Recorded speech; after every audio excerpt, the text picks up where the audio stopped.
Hello guys, आप सभी का जीएस इंडिया क्लासेस में स्वागत करता हूं। आज ये रिसर्च एप्टीट्यूड पे मैं वीडियो बनाने जा रहा हूं। ये मेरा हैंड रिटन नोट्स है और मैंने इसमें मैक्सिमम चीज़ों को कवर करने की कोशिश करी है जो आप कह सकते हैं कि नेट से रिलेटेड जितने भी टॉपिक आते हैं रिसर्च में, मोर और लेस मैंने इसमें कवर करने की कोशिश करी है। अगर कुछ बच जाएगा तो आप लोग कमेंट में ज़रूर बता देना, मैं उसको नेक्स्ट वीडियो में कवर कर दूँगा। और ये वीडियो आपको स्टार्ट करने से पहले बता दूँ, थोड़ा बड़ा बनेगा क्योंकि पूरा टॉपिक कवर कर रहा हूँ। लगभग 17 पेज का इसमें मटेरियल है और उसके बाद में 2019 के लगभग 6 या 7 सेट का रिसर्च में आए हुए क्वेश्चंस हैं।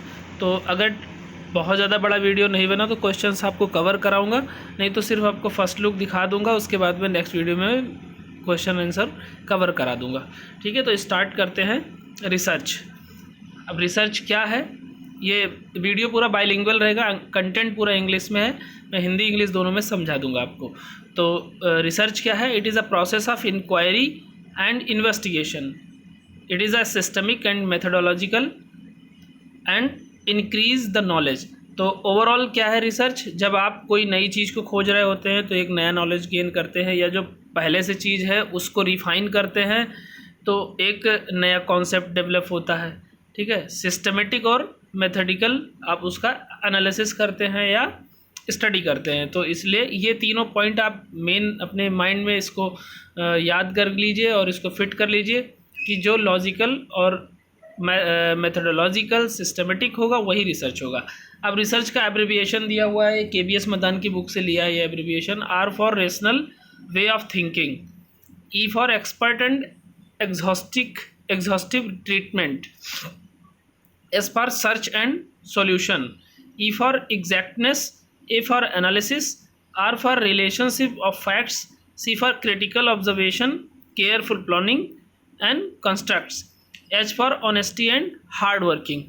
अब ये एक कह सकते हो कि बुक का है, ऑथेंटिक है, बट इसका कोई और इसका मतलब वो नहीं, एक अच्छा लगने के लिए बना लिया और याद करने के लिए कि जिससे आपको याद हो जाए।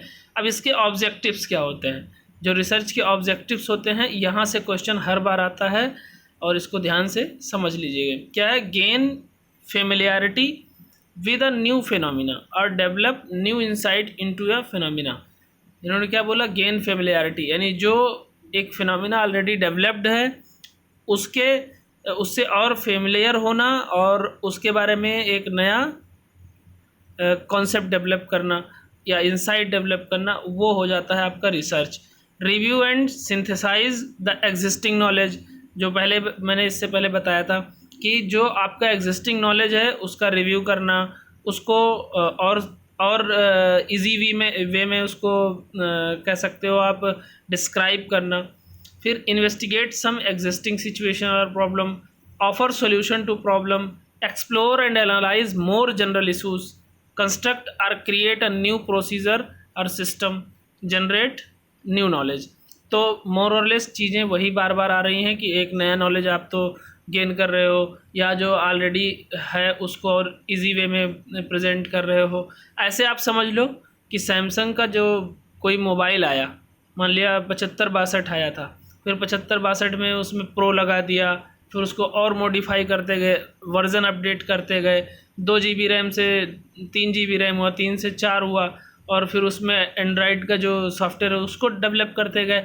तो ये भी एक रिसर्च का प्रोसीजर है, नया नया चीज़ें उसमें ऐड करते जाते हैं, फीचर्स ऐड करते जाते हैं।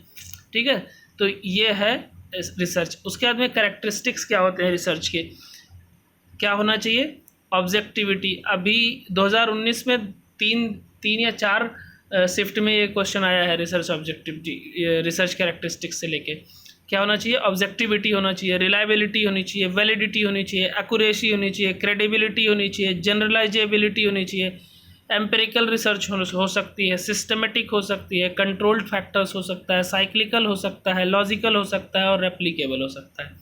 अब इसको वन बाय वन समझ लेते हैं। रेप्लिकेबल मतलब जिसको दोबारा से अगर आप उसको अप्लाई कर रहे हो तो सेम रिजल्ट आना चाहिए। लॉजिकल मतलब तार्किक होना चाहिए। साइक्लिकल मतलब रिसर्च क्या है? एक साइकिल है।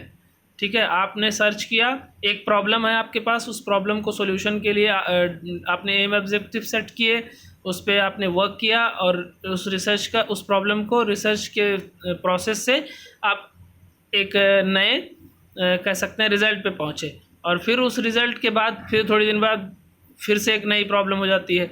एक नई प्रॉब्लम मतलब एक नया क्वेरी आ जाता है और उस क्वेरी को आप डिफ़ाइन करने के लिए फिर से रिसर्च की प्रोसेस करते हैं, तो साइक्लिकल हो गया। कंट्रोल फैक्टर्स, ये आपका एक्सपेरिमेंटल रिसर्च में आता है। एक कंट्रोल वेरिएबल होता है, एक एक्सट्रेनियस वेरिएबल होता है और एक डिपेंडेंट इंडिपेंडेंट, वही एक्सपेरिमेंटल की ये बात हो जाएगी। जनरलाइजेबिलिटी मतलब जिसको अगर आपने एक जगह डिफ़ाइन किया, मान लिया पॉपुलेशन पे कर रहे हैं, तो एक पॉपुलेशन पे आपने उसको किया तो वो पूरे पॉपुलेशन पे सेम रिजल्ट आना चाहिए, उसका क्रेडिबिलिटी होनी चाहिए, एक्यूरेसी होनी चाहिए, वैलिडिटी होनी चाहिए, यानी वैलिड होना चाहिए, रिलायबल होना चाहिए और ऑब्जेक्टिविटी होना ही चाहिए। फिर ऑगस्ट काम्टे ने दिया है पॉजिटिविज़म, ये आपको याद कर लेना है एज इट इज़, क्योंकि पॉजिटिविज़म और पोस्ट पॉजिटिविज़म पे क्वेश्चन बहुत आ रहा है, क्योंकि 2018 के न्यू सिलेबस में इसको ऐड किया गया था।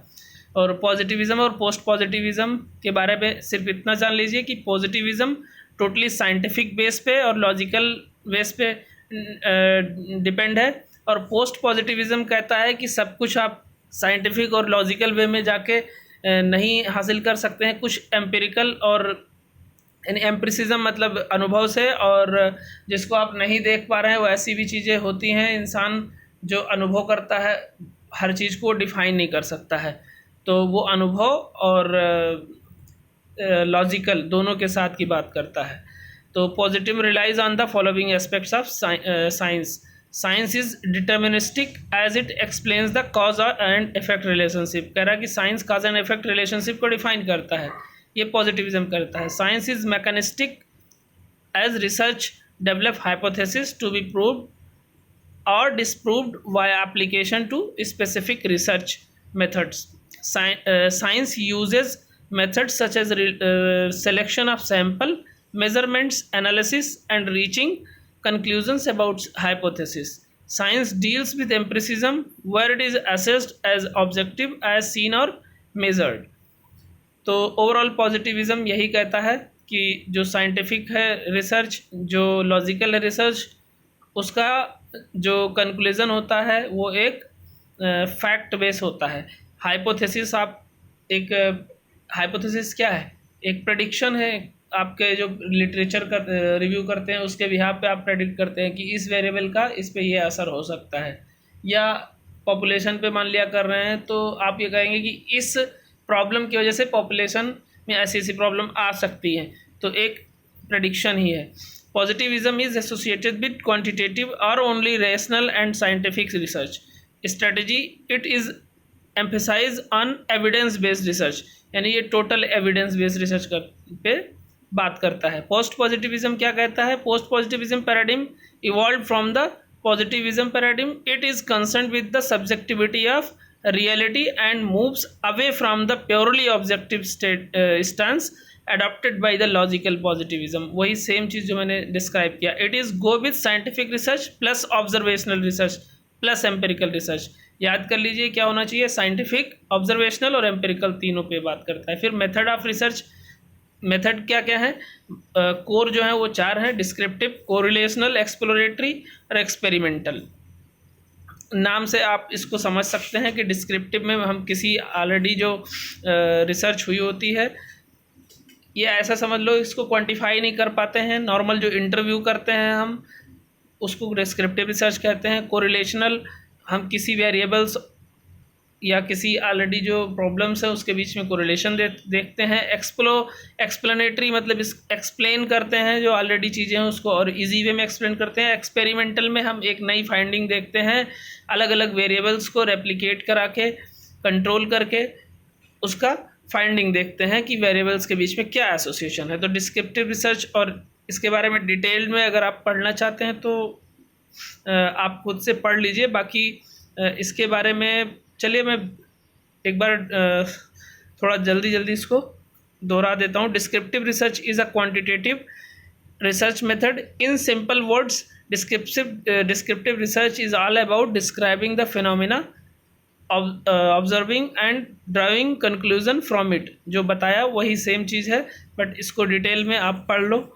Here the information is collected without changing the environment, that is nothing is manipulated, इसमें कोई भी चीज़ मैनिपुलेट नहीं होती है। It is any study that is not truly experimental, जो एक्सपेरिमेंटल नहीं है वो डिस्क्रिप्टिव में आता है। It includes survey and fact finding inquiries with adequate interpretation.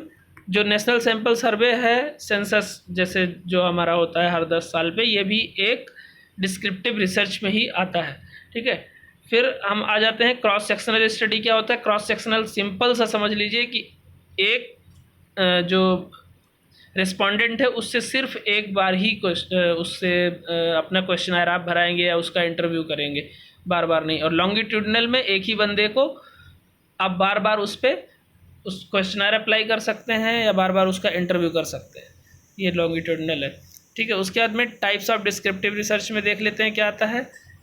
Survey research, correlational studies, causal comparative studies, और उसके बाद में एक्स पोस्ट फैक्टो हिस्टोरिकल, ये भी डिस्क्रिप्टिव में आता है।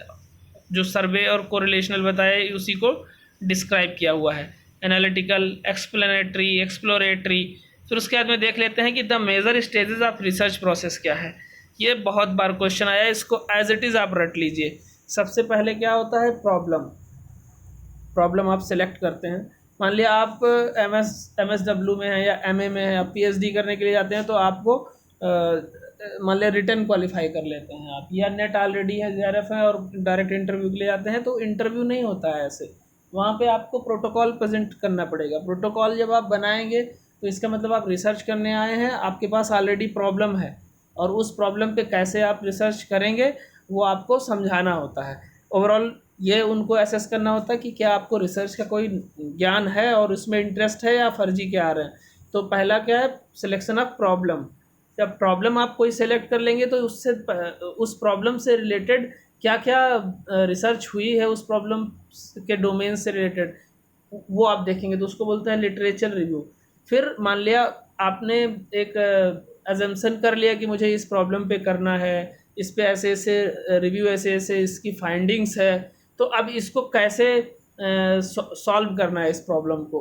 तो उस प्रॉब्लम को सॉल्व करने के लिए आप कुछ एम बनाते हैं, तो उस एक मतलब क्या है, आपको उस प्रॉब्लम को सॉल्व करना है, यानी वो आपका एम है, ठीक है। और वो कैसे सॉल्व करना है, क्या क्या आप स्टेप्स फॉलो करेंगे, वो ऑब्जेक्टिव्स है। तो एम एंड ऑब्जेक्टिव्स एक ही में सब लोग बना देते हैं बट अलग अलग होता है। फिर उसके बाद में आपने जब लिटरेचर रिव्यू कर लिया है तो आप एक एजम्पशन करेंगे कि अच्छा अगर दो अलग अलग वेरिएबल्स हैं, मान लिया कॉफ़ी है और नींद है, तो अगर कॉफ़ी पीने से नींद पे इम्पैक्ट आता है तो पॉजिटिव आता है या नेगेटिव आता है। तो आप दो हाइपोथेसिस बनाएंगे, एक अल्टरनेटिव और एक नल हाइपोथेसिस। तो हाइपोथेसिस क्या होता है, वेरिएबल्स के बीच में एसोसिएशन को बताता है और इसको हम प्रेडिक्ट करते हैं, ठीक है।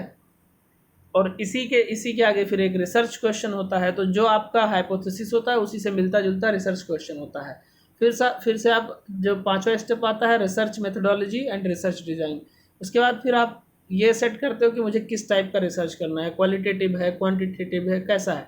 फिर सिलेक्शन ऑफ यूनिवर्स पॉपुलेशन, मतलब सिलेक्शन ऑफ द यूनिवर्स और पॉपुलेशन का जब भी रिसर्च में नाम आएगा, वो यूनिवर्स मतलब ब्रह्मांड नहीं, और पॉपुलेशन मतलब पूरे इंडिया की पॉपुलेशन नहीं, मतलब कि किस व्यक्ति पे आपको करना है, किस यूनिवर्स या पॉपुलेशन का मतलब हो गया जनसंख्या, किस पॉपुलेशन पे आप करने जा रहे हो। मान लिया आप मेडिकल फील्ड से हो, आपको किसी मेडिसिन की देखनी है कि कितना इम्पैक्ट डालता है इस पर। मान लिया बुखार पे पैरासीटामॉल कितना इम्पैक्ट डालता है 40 से 45 साल के एज में, 20 से 25 साल के एज में, ये देखना है। तो ये आपका पॉपुलेशन हो जाएगा। और सिर्फ मेल कैंडिडेट पे देखना है तो पॉपुलेशन आपका मेल हो जाएगा, एज क्राइटेरिया 20 से 25 और 40 से 45 हो जाएगा, ठीक है। तो ये हो गया आपका पॉपुलेशन। फिर कलेक्शन ऑफ डेटा, फिर उन पे आप क्वेश्चनर अप्लाई करोगे तो वो आपका डेटा कलेक्शन हो गया। फिर क्लासिफिकेशन ऑफ फिगर्स, जो आप कोई ग्राफिकल प्रेजेंटेशन करते हो उसकी क्लासिफिकेशन करोगे। फिर आप जो डेटा ले लोगे उसको डाटा को एनालिसिस करोगे, इंटरप्रिटेट करोगे, आपकी फाइंडिंग आएगी, फाइंडिंग का फिर आप रिज़ल्ट लिखोगे और उसको एक लास्ट में समराइज़ करते हो और फिर लास्ट में एक स्टेप आता है रेफरेंसिंग का, और रेफरेंसिंग के से हमेशा क्वेश्चन पूछा जाता है। रेफरेंसिंग मीन्स कि आपने कोई स्टेटमेंट लिया है, आपने किसी का कोई फाइंडिंग्स दिखाया है अपने थीसिस में, तो उनको कोट करना होता है, यानी उनको क्रेडिट देना होता है। तो वो दो टाइप से सबसे ज़्यादा होता है, APA MLA, ठीक है। जो हमारे फील्ड में होता है वो APA होता है, American psychiatric association, MLA modern language association. तो ये चीज़ आप याद कर लो। और उसी के बाद फिर एक्सपेरिमेंटल रिसर्च के बारे में। एक्सपेरिमेंटल रिसर्च में मान लिया दो वेरिएबल हैं, वही जैसे कॉफ़ी और नींद का ले लेते हैं कि कॉफ़ी पीने से नींद कम आती है, यानी कॉफ़ी पीने से नींद भाग जाती है, ऐसे समझ लो। तो अब नींद सिर्फ कॉफ़ी पीने से ही भाग जाती है या और भी कुछ रीज़न हो सकता है? तो क्या हो जाएगा, कॉफ़ी क्या हो जाएगा, इंडिपेंडेंट वेरिएबल हो जाएगा, नींद क्या हो जाएगी, डिपेंडेंट वेरिएबल हो जाएगा। और जो ये है आपका एक्सट्रेनियस, मतलब जिसका जिस वेरिएबल को हम काउंट नहीं कर रहे हैं वो भी वेरिएबल का इम्पैक्ट हो सकता है। मान लिया फ्लड आ गया, अब फ्लड क्या है, एक्सट्रेनियस वेरिएबल है। या आंधी आ गई, एक्सट्रेनियस वेरिएबल है, ठीक है। तो एनवायरमेंटल फैक्टर्स की वजह से जो भी उस पर इम्पैक्ट आ रहा है नींद पे, तो वो एक्सट्रेनियस वेरिएबल माना जाएगा। तो इसमें एक्सपेरिमेंटल रिसर्च में करते हैं कि दो ग्रुप बना लेंगे, एक में कॉफ़ी पिलाएंगे, एक ग्रुप को कॉफ़ी नहीं पिलाएंगे, ठीक है, और उसका इम्पैक्ट देखेंगे। फिर रेप्लिकेशन, तो ये सारा स्टेप इसी में आएगा। आप एक बार फिर से देख लेते हैं। Experimental research is design for establishing causal relationship, इसमें कारण देखते हैं और उसका मतलब एक्ट करते हैं, उसका फिर रिजल्ट देखते हैं और रिजल्ट का कारण क्या है। It begins with a question concerning the relationship between two or more variables simultaneously. The researcher develops one or more hypotheses to state the nature of expected relationship. अब रिसर्चर एक से ज़्यादा या दो से ज़्यादा हाइपोथेसिस बना सकता है, क्योंकि उसको पता नहीं है ना कि क्या इम्पैक्ट आएगा। In its simplest form an experiment has three characteristics as follows. All independent variable is manipulated. ये इसको एज इट इज़ आप रख लो। जो जैसे इंडिपेंडेंट वेरिएबल क्या था, कॉफ़ी, वो हमेशा क्या होगा, मैनिपुलेट किया जा सकता है। कॉफ़ी कम भी पिला सकते हो किसी ग्रुप को, ज़्यादा पिला सकते हो, नहीं पिला सकते हो, ठीक है, जैसे आपको रिसर्च करना है। All other variables except the independent variables are held constant.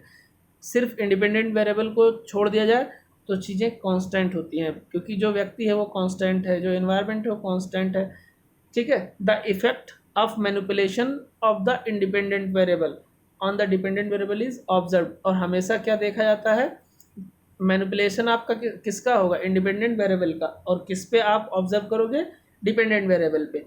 Three characteristics of experimental research is control, manipulation, observation. अब फिर से एक बार इसको समझा देता हूँ। कंट्रोल आप किसको करोगे, कंट्रोल आप करोगे डिपेंडेंट वेरिएबल को, यानी व्यक्ति को जिसको आपको कॉफ़ी पिलाना है। मैनिपुलेट किसको करोगे, इंडिपेंडेंट को। और ऑब्जर्वेशन क्या रखोगे, कंट्रोल ग्रुप पे, जो व्यक्ति को कॉफ़ी पिला रहे हो उसकी नींद पे ऑब्जर्वेशन आप रखोगे। तो ये तीन मेन इसके कोर फैक्टर्स हैं। उसके बाद में आते हैं classification of research on the basis of application, fundamental, applied. तो फंडामेंटल क्या है, एडिशन टू नॉलेज, यानी नया नॉलेज ऐड करते हो आप। डिस्कवरी और इन्वेंशन, नया डिस्कवरी और इन्वेंशन भी करते हो, मोस्टली एकेडमिक में होता है और एक्सटेंसिव होता है, ठीक है। फिर अप्लाइड में क्या होता है, सॉल्यूशन टू एग्जिस्टिंग प्रॉब्लम, जो एग्जिस्टिंग प्रॉब्लम है उसका सॉल्यूशन फाइंड करते हो। इनोवेशन और application, practical use in solving problems, और इंटेंसिव इन नेचर। उसके बाद में classification of research on the basis of logic, कैसा होता है, डिडक्टिव और इंडक्टिव। डिडक्टिव और इंडक्टिव को आप ऐसे समझ लो, DGP हमने जो अपने समझने के लिए बनाया है, और IPG। DGP मतलब DGP मतलब हो गया जनरल टू पर्टिकुलर, ये क्या हो गया, डिडक्टिव। डिडक्टिव में क्या होगा, जनरल टू पर्टिकुलर। जनरल मतलब बिल्कुल आम है, आम भाषा में हम कह देते हैं कि मनुष्य तो मरणशील है, ठीक है, ये जनरल हो गया ना। और पर्टिकुलर में क्या होगा, गांधी जी भी मरणशील है, ठीक है। तो आप ऐसे देख लो कि मनुष्य मरणशील है, गांधी जी भी मरणशील है, और फिर कह देते हैं अतः स्वामी विवेकानंद भी मरणशील है। तो ये जनरल टू पर्टिकुलर चला गया ना।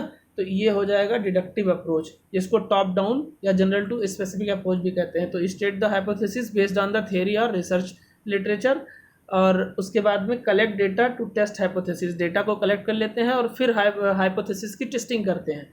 फिर make decision to accept reject hypothesis, वही सेम आल, देखो ये जो मैं बताया था, आल मेन आर मोर्टल, यानी सभी मनुष्य मरणशील है। ये क्या हो गया, जनरल फैक्ट हो गया। सोक्राट्स इज अ मैन, सोक्राट्स क्या है, एक आदमी है, और उसके बाद में therefore Socrates is mortal. तो ये जनरल टू पर्टिकुलर हो गया। फिर इंडक्टिव अप्रोच में इसी का जस्ट उल्टा हो जाएगा, बॉटम अप अप्रोच इसको बोलते हैं। सोक्रेट्स इज मॉर्टल, सोक्रेट्स मरणशील है। Alexander and Pluto are also mortal, Alexander और जो प्लूटो है ये भी मरणशील है, इसीलिए जो सारे मनुष्य हैं वो मरणशील है। तो ये क्या हो गया, पर्टिकुलर टू जनरल हो गया। तो आईपीजी और डीजीपी ऐसे ही याद करना है। Classification of research on the basis of process, तो क्या है, quantitative research. Quantitative research is similar to deductive research, जैसे डिडक्टिव रिसर्च है उसी की तरीके से क्वांटिटेटिव होता है। It is also termed as linear research as it typically follows linear path.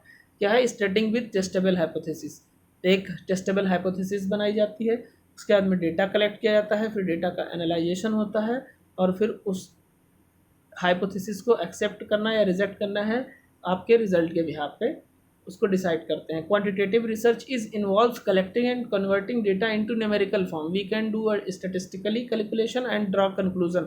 अब ऐसे समझ लो PHQ है, एक फिजिकल हेल्थ क्वेश्चनायर है। अब फिजिकल हेल्थ क्वेश्चनायर को अगर हम मान लिया किसी से पूछते हैं कि आप कितना सैड फील करते हो, आप कब कब ज़्यादा सैड फील करते हो, तो उसमें हम नंबर्स देते हैं 1 2 3 4 5, यानी बहुत कम, थोड़ा सा ज़्यादा, बिल्कुल नहीं, बहुत अधिक और अत्यधिक। तो उस टाइप से हम उसको नंबर्स दे देते हैं, ठीक है। तो उसको हम क्वांटिफाई कर लेते हैं, तो वो क्वांटिटेटिव हो गया। क्वालिटेटिव रिसर्च में हम क्या करते हैं, इंटरव्यू करते हैं। Qualitative research basically an approach not just a method to conduct research, it is basically inductive in nature. इसमें क्या करते हैं, the intended research area is not well studied और understood, a subject needs to be studied in depth, इसमें depth में study करते हैं। A holistic perspective is needed, behavioral aspects of people need to be studied, measurement techniques like questionnaires are not considered suitable, इसमें questionnaire को बहुत कम ही consider किया जाता है। A researcher is more interested in the process how it works and not the product the outcome. ऐसे simply आपको बता दूं, मान लिया आपको ये देखना है कि कोरोना के वजह से किसी भी परिवार या किसी भी कपल्स पे क्या इम्पैक्ट आया है, उनके सेक्सुअल रिलेशन पे क्या प्रभाव पड़ा है, उनका लव और अफेक्शन पे क्या प्रभाव पड़ा है। तो इस पर आप कोई क्वेश्चन थोड़ी लगा पाओगे। अगर आपको बहुत अच्छे से रिसर्च करना है तो आपको 10 कपल लेना होगा और 10 कपल से डीप इंटरव्यू करना होगा, ठीक है। तो ये जो हो जाएगा ये क्वालिटेटिव रिसर्च हो जाएगा। क्वालिटेटिव रिसर्च मतलब जिसको आप आइडेंटिफाई नहीं कर सकते हो, जैसे आप कह दिए कि वो 5 फुट 2 इंच लंबा है, तो ये क्वांटिटेटिव हो गया। वो कितना काला है, वो काला है या वो गोरा है, अब इसको आप क्वांटिफाई नहीं कर पाओगे ना, तो ये क्वालिटेटिव चीज़ हो गई। The important methods and approaches used in qualitative research, in depth interview, focus group, narrative research, phenomenology, ethnography. Ethnography मतलब किसी के कल्चर का रिसर्च करना, है ना। Case study research, content analysis, हाँ एथनोग्राफी से रिलेटेड आपको क्वेश्चन मिलेगा। उसमें क्या करते हैं कि हम क्वेश्चन ये आता है मोस्ट प्रोबेबली कि अगर रिसर्चर को रिसर्च करना है किसी के कल्चर के बारे में, तो क्या उसको उस जिसके कल्चर का रिसर्च करना है वहाँ रहना होगा। तो हाँ बिल्कुल, उस वहाँ पर रह के करना होगा, और पॉपुलेशन को ये नहीं बताना है कि हम रिसर्च करने आए हैं, उसको ऑब्जर्व करके रिसर्च करना होगा। तो ऐसे क्वेश्चन आते हैं। और उसके बाद कंटेंट एनालिसिस और ग्राउंडेड थ्योरी, तो ग्राउंडेड थ्योरी हमेशा याद रखना है, ये क्वालिटेटिव रिसर्च में आएगा। और ग्राउंडेड थ्योरी पे बहुत बार क्वेश्चन आ चुका है 2019 में, कई अलग अलग सेट में। कुछ फैक्ट्स कुछ है थ्योरी, जैसे ग्राउंडेड थ्योरी होगी, इथनोग्राफी हो गई, एम्पिरिकल रिसर्च हो गया, इस पे बहुत क्वेश्चन फोकस किया जा रहा है जो पहले नहीं फोकस किया जा रहा था। तो मैं कोशिश करूँगा इसको भी कवर करने की। अब देखिए 24 मिनट का वीडियो हो गया है और बताने को बहुत कुछ है, टाइम कम है, बट फिर भी मैं कोशिश करता हूँ कि थ्योरी तो ख़त्म ही कर दूँ। Some facts related to qualitative and quantitative research, तो मैं बता चुका हूँ आप लोगों को, इसको फिर से वही चीज़ कहिए तो रिपीट कर देता हूँ। Here the main objective is to develop understanding on human beings, social sciences, to know what people feel and think. The main objective to subjective approach here is to explore and gain understanding of the problems. Bottom up approach explores to know how and when. Process, observation, जो इसका process है qualitative का process, ऑब्जर्वेट करते हो, फिर pattern बनाते हो, फिर टेंटेटिव हाइपोथेसिस बनाते हो और उसके बाद थ्योरी डेवलप करते हो। Verbal data such as depth interview, ये क्वालिटेटिव का है। Focus group, discussion, observation and document reviews. Holistic approach होता है, रैंडम सैम्पलिंग होती है, प्रोसेस ओरिएंटेड इंक्वायरी होता है। नो स्टेटिस्टिकल टेस्ट रिक्वायर्ड, पहले भी बताया था इस पर स्टेटिस्टिकल टेस्ट नहीं लगता है। Generation of hypothesis, less generalizable findings और result are very descriptive. Small sample size होता है, लार्ज वॉल्यूम ऑफ डेटा होता है, रिसर्चर बायस हो सकता है and creative process are the main issues. ठीक है, तो जब क्वालिटेटिव रिसर्च करते हैं तो मैंने बताया ना कि आपको 10 कपल का इंटरव्यू करना है। 100 कपल ले लोगे तो कब तक इंटरव्यू करोगे? एक कपल से मान लिया 1-1 घंटे की इंटरव्यू होती है तो बहुत ज़्यादा हो जाएगी ना। और क्वालिटेटिव में सैम्पल साइज हमेशा कम होता है। और फिर क्वांटिटेटिव रिसर्च का देख लें। Researcher decides what to do and what not to do, then to generate numerical data and hard facts by employing statistical, logical and mathematical techniques. Objective approach is to describe, explain and quantify the problem. The approach is top down. The object is confirm what and when. Deductive reasoning method starts from the theory, then from hypothesis, make the observation and finally confirm our hypothesis. Data collected such as numbers and statistical structured interviews, surveys and statistical records. It is non-random sampling.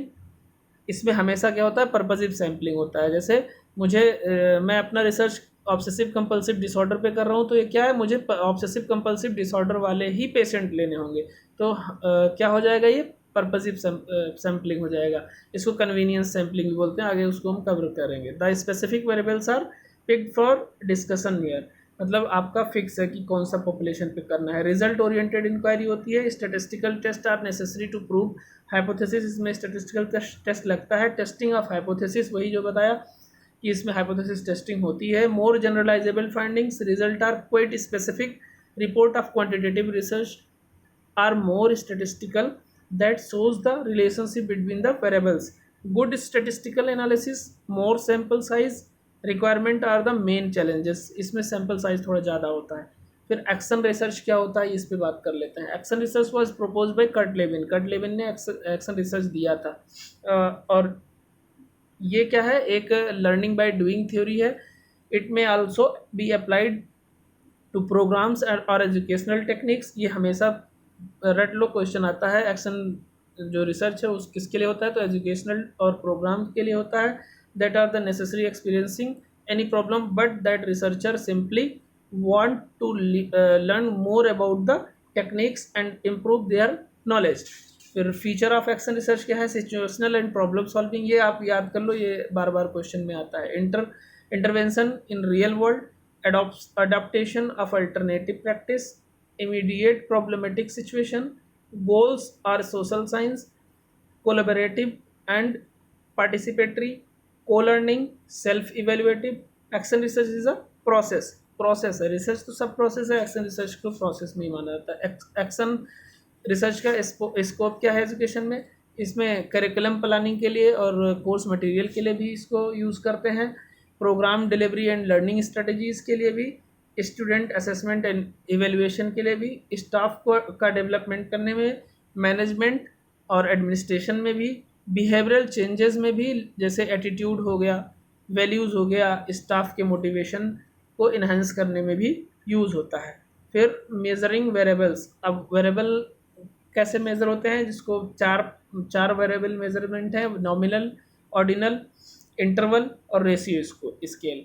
तो nominal और ordinal जो है ना, ये qualitative type का इसके assessment करता है, या मेजरमेंट करता है, और इंटरवल स्केल और रेशियो स्केल क्वांटिटेटिव में मेजरमेंट करता है। सीधा सीधा याद रखना है, नॉमिनल से रेशियो की ओर चलोगे तो इसके जो पॉइंट्स है वो बढ़ते जाएंगे। नॉमिनल में सिर्फ क्लासिफिकेशन होता है दो कैटेगरीज में, ऑर्डिनल में क्लासिफिकेशन और ऑर्डर होता है, और इंटरवल में क्लासिफिकेशन, ऑर्डर और इक्वल यूनिट्स तीनों होते हैं, ठीक है।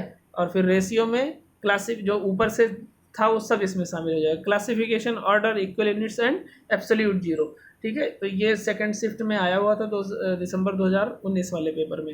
एटीट्यूडनल स्केल और टाइप ऑफ एटीट्यूडनल स्केल, इसके लिए आपको बहुत ज़्यादा पढ़ने की ज़रूरत नहीं है। लाइकर्ट स्केल और ये उनके लिए होता है जो स्केल डेवलप करते हैं पीएचडी कर लेने के बाद। थर्स्टन स्केल, गटमैन, ऐसे आप नाम समझ लो कि लाइकर्ट स्केल होता है, थर्स्टन स्केल होता है और गटमैन स्केल होता है। तो गटमैन जो होता है इसमें रेशियो को देखा जाता है। मैं इसको लाइकर्ट का आपको बता देता हूँ। ये लाइकर्ट स्केल है। जैसे है नोज द सब्जेक्ट वेल, आप सब्जेक्ट को कितना जानते हो, ठीक है। स्ट्रांगली एग्री, और जिसको बोलते हैं नहीं एग्री है तो फिर उसके लिए लगा देते हैं डिसएग्री, और स्ट्रांगली डिसएग्री है तो एसडी लगा देते हैं। अब इसमें ये एक क्वालिटेटिव स्टडी हो गई ना, तो लाइकर्ट स्केल एक क्वालिटेटिव के लिए। फैक्टर एनालिसिस मतलब दो एसोसिएशन के बीच में, दो वेरिएबल के बीच में क्या एसोसिएशन है वो जानना। तो factor analysis allows researcher to describe many variables using few factors, thus reducing the number of variables to a manageable level in terms of factors can be analyzed further। तो क्या होता है, काई स्क्वायर टेस्ट होता है। ये किस में होता है, दो वेरिएबल्स के एसोसिएशन को जानने के लिए। फॉर्मुलेटिंग हाइपोथेसिस क्या है, प्लूरल है। तो रिसर्चर्स विल हैव वन और मोर हाइपोथेसिस, एक से ज़्यादा हाइपोथेसिस बना सकता है researcher. These are the question that they want to address which include prediction about possible relationship between the things they want to investigate। Variables, तो वेरिएबल्स के बीच में एसोसिएशन जानने के लिए और उसको टेस्ट करने के लिए ही हम एक टेस्ट लगाते हैं जिसको काई स्क्वायर टेस्ट कहते हैं। वो आगे इसमें डिस्क्राइब होगा। सम फीचर्स ऑफ हाइपोथेसिस क्या होगा, it is a tentative preposition. ये एक टेंटेटिव सेंटेंस होता है, प्रेडिक्शन होता है। The validity of hypothesis is unknown, और इसकी वैलिडिटी हमें पता नहीं होती है, हम रिसर्च करते हैं उसके बाद पता चलती है। In most cases formulating a hypothesis specifies the logical relationship between two variables.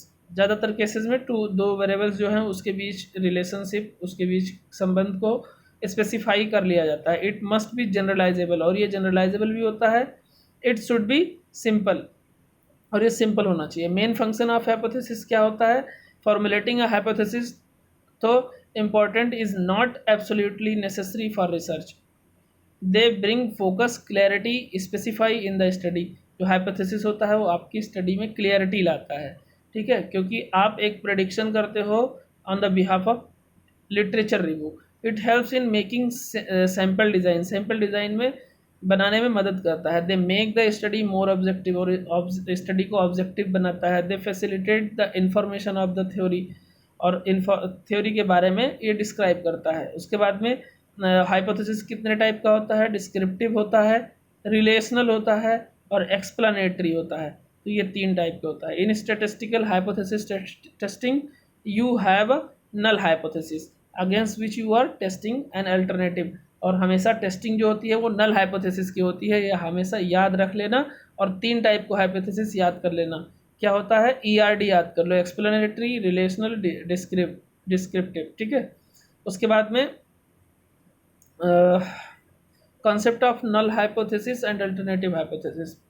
तो जो आर.एफ. फिशर थे वो पहले ऐसे रिसर्चर थे जिन्होंने साइंटिफिक इन्वेस्टिगेशन किया था इसके बारे में, हाइपोथेसिस टेस्टिंग के बारे में। He talked about the principle of replication, randomisation and local control in research. तो रेप्लिकेशन मतलब दोबारा उसको अप्लाई करना, जो आप एप्लीकेशन लगा रहे हो उसी को दोबारा, जैसे चावल वाला जो बताया जाता है हमेशा एक्सपेरिमेंटल में कि अगर चावल के अलग अलग पार्ट्स में हम डाल देते हैं और फिर वहाँ से सैंपल उठाते हैं तो ज़्यादा इफ़ेक्टिव होगा। नहीं तो पूरे खेत से एक बार अगर एक सैंपल ले लेते हो तो हो सकता है एक जगह का जो मिट्टी है वो अनहेल्दी हो, तो वो आपका जो रिज़ल्ट आ जाएगा अनहेल्दी आ जाएगा, है ना। तो इसलिए फिर रैंडमाइजेशन मतलब कहीं से भी उठाना है अलग अलग पार्ट्स में बांट के। और लोकल कंट्रोल सेम वही चीज़ है कि आप उस पर जो क्या नाम है ये पिक करते हो सैंपल, उस पर आपका कितना कंट्रोल है। उसके बाद रिसर्च डिज़ाइन की बात करते हैं। Research design objective of research study क्या हो सकता है, selection of method of data collection क्या हो सकता है, सोर्स ऑफ इंफॉर्मेशन या सैम्पल डिज़ाइन क्या होगा आपका, टूल्स फॉर डेटा कलेक्शन क्या टूल्स यूज़ करोगे, क्वेश्चनायर क्या यूज़ करोगे, और डेटा एनालिसिस में आपका कौन सा, जैसे SPSS है ना, statistical package of social sciences, ये जितने ह्यूमैनिटीज़ में है उसमें यूज़ होता है, ठीक है। तो क्या पैकेज यूज़ करोगे, तो ये सारा जो आप एक कह सकते हो कि अपने रिसर्च को बनाने के लिए, रिसर्च करने के लिए जो चीज़ें यूज़ करते हो, इसको ही रिसर्च डिज़ाइन बोलते हैं, ठीक है। तो research design achieves the following purpose, it make research efficient, optimum utilisation of resources, flexibility, minimisation of bias and reliability and objectivity. तो ये इंपॉर्टेंट चीज़ होगी। अब आ गया सैम्पल टेक्निक्स, ये इंपॉर्टेंट है। सैम्पल क्या होता है, तो सबसे पहले ये जान लो, यह sample may be defined as a representative subset और cross section of the population in miniature. मतलब हमको अगर ये देखना है कि पैरासीटामॉल का बुखार पे कितना इम्पैक्ट आता है, क्या उसके साइड इफ़ेक्ट हैं, तो हम पूरे पॉपुलेशन पे तो करेंगे नहीं, जो 125 करोड़ जनसंख्या सब पे। हम ऐसा करेंगे कि 100 लोगों पे रिसर्च कर लेंगे, और 100 लोगों पे रिसर्च करने के बाद हम एक आइडिया बना लेंगे कि हाँ ये साइड इफ़ेक्ट है। जितने भी मेडिसिन का साइड इफ़ेक्ट जांचा जाता है वो ऐसे ही जांचा जाता है। तो उसके लिए हम कुछ सैंपल की ज़रूरत पड़ती है, जो जिस पे हम वो जिसको खिलाएंगे, क्या कहते हैं ये पैरासीटामॉल, ठीक है। तो इसी हिसाब से हम कुछ लोगों पे कर लेते हैं और उसको फिर जनरलाइज कर देते हैं कि इतने इतना पैरासीटामॉल खिला के ये इम्पैक्ट आया, ये साइड इफ़ेक्ट आया और कितना फ़ायदा किया, ठीक है। तो किस टाइप की सैम्पलिंग होती है, प्रोबेबिलिटी और random sampling. Non probability sampling को हम कन्वीनियंट सैम्पलिंग भी बोलते हैं, ठीक है। तो प्रोबेबिलिटी सैम्पलिंग में कि इक्वल चांस जो होता है, सभी जो रिस्पोंडेंट होते हैं उनका इक्वल चांस होता है, तो उसको प्रोबेबिलिटी सैम्पलिंग बोलते हैं। अब प्रोबेबिलिटी सैम्पलिंग में भी क्या आता है, सिंपल रैंडम सैम्पलिंग, कि कहीं से किसी को उठा लो तो वो सिंपल रैंडम सैम्पलिंग में आएगा। फिर उसके बाद में स्ट्रेटिफाइड रैंडम सैम्पलिंग में क्या करते हैं कि हम एक स्ट्रेटा बना लेते हैं। स्ट्रेटा बनाते हैं कुछ भी उसके एज के हिसाब से, उसके जेंडर के हिसाब से, तो स्ट्रेटा बना लेते हैं और फिर उस स्ट्रेटा से एक सैंपल पिक कर लेते हैं। मान लिया ऐसा कर लेते हैं, हमको जब हमको पैरासीटामॉल 20 से 25 वाले पे ही अप्लाई करना है, और हमारे पास पॉपुलेशन है 15 वाले भी हैं, 10 वाले भी हैं, 50 वाले भी हैं, है ना। तो हम उसमें से क्या कर लेंगे, सबको छांट लेंगे, 20 से 25 वालों को एक लाइन में खड़ा कर लेंगे, और फिर एक लाइन में किसी भी बंदे को, मान लिया 10 चाहिए और 100 है 20 से 25 वाले, तो उस 100 में से कहीं से भी उठा लेंगे, तो उसको हम स्ट्रेटिफाइड रैंडम सैम्पलिंग बोलेंगे। फिर क्लस्टर सैम्पलिंग में अगर बहुत बड़ा पॉपुलेशन है, तो वही खेत वाला, मान लिया 1 बीघा खेत है, अब उसको 10 पार्ट में बांट देंगे, और अब ये उस जो 10 पार्ट बांटे वो क्लस्टर हो गया, ठीक है। अब हर क्लस्टर से एक एक सैंपल उठा लो, 2 सैंपल उठा लो जितना ज़रूरत है, तो ये क्लस्टर सैंपल हो गया। और इन नॉन प्रोबेबिलिटी सैम्पलिंग में, मतलब यहाँ पे जो मैंने बताया ना कि मुझे अगर सिर्फ और सिर्फ OCD पेशेंट लेना है, मेरा पॉपुलेशन OCD है जिस पे मुझे रिसर्च करना है, तो मैं सिर्फ OCD लूँगा, तो ये क्या हो गया, नॉन प्रोबेबिलिटी सैम्पलिंग हो गया, है ना। या मान लिया ऐसे देखना है कि जो पैरासीटामॉल है वो 20 से 25 वर्ष के महिलाओं पे क्या इम्पैक्ट डालती है, अब यहाँ क्या हो जाएगा, नॉन प्रोबेबिलिटी हो जाएगा, सिर्फ महिला लेना है ना। या ऐसा कर लेते हैं कि 20 से 25 साल की या 25 से 30 साल की विवाहित महिला पे क्या असर आएगा, तो फिर वो भी नॉन प्रोबेबल हो जाएगा, क्योंकि सिर्फ विवाहित लेना है, अविवाहित आपको लेना नहीं है। उसके बाद में जजमेंटल या पर्पजिव सैम्पलिंग भी इसी को बोलते हैं। उसके बाद कन्वीनियंस सैम्पलिंग, क्योंकि आप अपने कन्विंस के हिसाब से ले रहे हो जो आपका। फिर वो कोटा सैम्पलिंग में क्या होता है, जैसे आपने उधर स्ट्रेटा बनाया था ना, सेम उसी तरीके से यहाँ पे होता है। The researcher finds the and interviews are prescribed number of people in each of several categories. Here the main criteria used by the researcher is the ease to access sample population. तो उसी तरीके से यहाँ भी होता है, लेकिन यहाँ क्राइटेरिया फिक्स है आपका कि मुझे इसी पॉपुलेशन पे करना है, ये 20 से 25 साल होना चाहिए, है ना। तो उसको कोटा सैम्पलिंग में करते हैं। फिर एक्सीडेंटल सैम्पलिंग में कि आप निकले हो बाहर, और इट इज़, ऐसे समझ लो, it is akin to quota sampling, but It is used is in market research where a researcher can come across any person and they may not have any information. किसी आपको पहले से पता नहीं है कि मुझे इनका लेना, और आपको एक्सीडेंटली मिल गया, जिसका नाम है एक्सीडेंटल उसी हिसाब से, तो मतलब सडनली आपसे मिल गया और आपने उनसे इंटरव्यू कर लिया या क्वेश्चन लगा लिया और आपको मिल गया डेटा। स्नोबॉल सैम्पलिंग समझने वाली चीज़ है। स्नोबॉल सैम्पलिंग में मान लिया ऐसे होता है कि मैं किसी अल्कोहल यूज़ वाले पेशेंट पे या जो अल्कोहल डिपेंडेंस है उस पे मैं फैमिली एनवायरनमेंट स्केल देख रहा हूँ लगा के, या ये देख रहा हूँ कि उसके अल्कोहल यूज़ करने के वजह से उसकी मेमोरी पे क्या इम्पैक्ट आया है। तो एक बंदा मिला, मैंने उस पर क्वेश्चन कर लिया, लेकिन और अल्कोहल वाले मुझे नहीं मिल रहे हैं, तो उसी से मैं बोल दूंगा कि यार और तुम्हारे जानने में कोई तुम्हारा दोस्त होगा या जानने वाला होगा जो अल्कोहल लेता होगा और उसको इस मेमोरी की दिक्कत होगी तो मुझे बताना, तो फिर वो बता देगा। तो इसको नेटवर्क सैम्पलिंग भी बोलते हैं और इसको स्नोबॉल भी सैम्पलिंग बोलते हैं। ठीक है, तो वही चीज़ मैंने डिस्क्राइब किया हुआ है। अब रिसर्च एप्टीट्यूड में एक है, in which type of qualitative research design individual stories to describe the lives of people are explored. और उसके बाद में ये नैरेटिव रिसर्च इसको बोलते हैं। फिर which of the following research is cyclic in nature, action research जो अभी हमने डिस्कस किया था। फिर ये उसके बाद में पूरा ये पेपर है रिसर्च एप्टीट्यूड पे जो क्वेश्चन आए हुए हैं, ये कब का है, 2 दिसंबर 2019 का सेकंड शिफ्ट का, और फिर 3 दिसंबर का जो शिफ्ट 1 में आया था। ठीक है, तो ये नेक्स्ट वीडियो इस पर अलग से बना दूंगा, और मेरा और भी वीडियो है इस पर research aptitude previous year question में, वो हिंदी में कंटेंट है और कुछ तो बायलिंगुअल है, क्योंकि बायलिंगुअल अब बनाना स्टार्ट किया मैंने।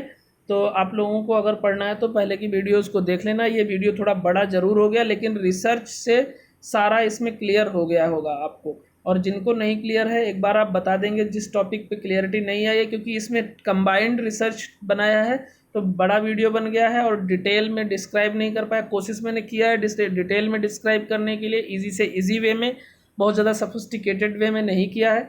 अगर लेकिन जिसको नहीं समझ में आया है वो बता देंगे तो मैं दोबारा उस टॉपिक को समझा दूंगा। ठीक है, तो मिलते हैं नेक्स्ट वीडियो में। Thank you so much.